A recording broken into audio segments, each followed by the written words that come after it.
வணக்கம் நண்பர்களே. இந்த வீடியோவில் நாமக்கல் மாவட்டத்தில் அமைந்திருக்கக்கூடிய ராசிபுரம் நித்திய சுமங்கலி மாரியம்மன் திருக்கோவிலை பற்றி தான் பார்க்க போகிறோம். வாங்க பார்க்கலாம். நாமக்கல் மாவட்டம் ராசிபுரம் பழைய பேருந்து நிலையம் அருகே அமைந்துள்ளது அருள்மிகு நித்திய சுமங்கலி மாரியம்மன் திருக்கோவில். சுற்றி இருக்கும் ஊரில் உள்ள மக்களுக்கெல்லாம் தாயாக இருந்து காக்கும் இந்த அம்பிகை கோயில் கொண்ட வரலாறு அற்புதமானது.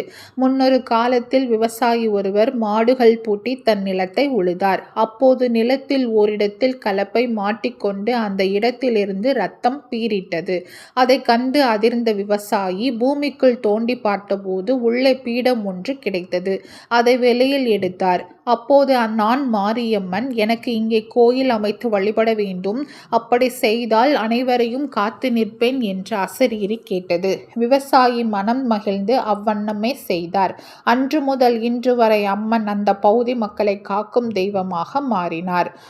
ஒருமுறை அந்த பகுதியை ஆண்ட மன்னனுக்கு உடல் நலம் குன்றியது. அதை கண்ட அவன் மனைவி செய்வதறியாது இந்த அன்னையிடம் ஓடி வந்து வேண்டினாள். அன்னையும் மனமிறங்கி மன்னனுக்கு ஆரோக்கியம் அருள அன்று முதல் இந்த தாய் பெண்களுக்கு தாலிவரம் அருளும் நித்திய சுமங்கலி என்பதும் பிரசித்தமாயிற்று. அன்று முதலே இந்த அம்மனுக்கு நித்திய சுமங்கலி மாரியம்மன் என்னும் திருப்பெயர் ஏற்பட்டது. இந்த கோவில் கொங்கு மண்டலத்தில் தனிச்சிறப்போடு திகழ்கிறது.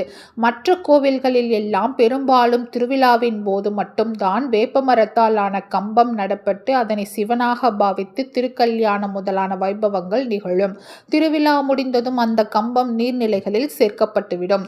ஆனால் இந்த கோவிலில் வருடம் முழுவதும் கம்பம் அப்படியே இருக்கும். இந்த கோவிலில் ஐப்பசி முதல் செவ்வாய் தொடங்கி 15 நாட்கள் சீரும் சிறப்புமாக திருவிழா நடைபெறுகிறது.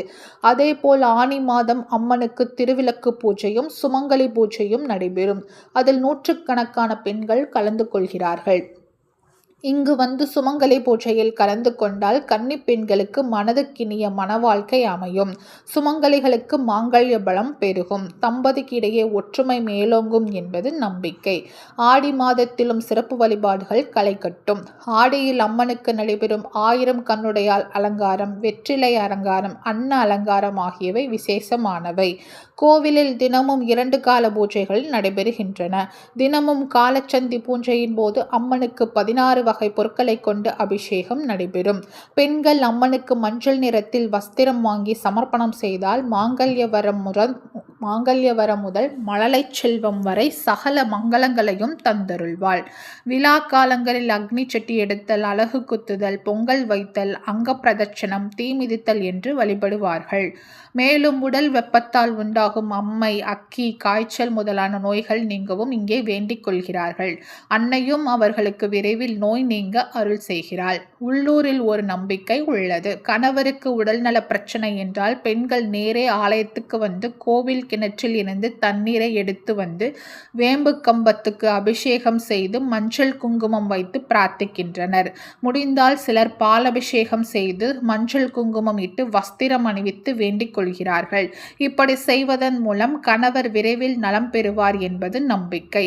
அதே போன்று ஐப்பசி மாத திருவிழாவின் 3ஆம் நாள் வேம்பு கம்பம் மாற்றும் நிகழ்ச்சியின் போது பிள்ளை வரம் வேண்டி நிற்கும் பெண்களுக்கு மட்டும் தயிர் சாதம் பிரசாதமாக வழங்கப்படுகிறது. இந்த பிரசாதத்தை பெற விரும்பும் பெண்கள் காப்பு கட்டிய நாளிலிருந்து பயபக்தியுடன் விரதம் கடைபிடிப்பார்களாம்.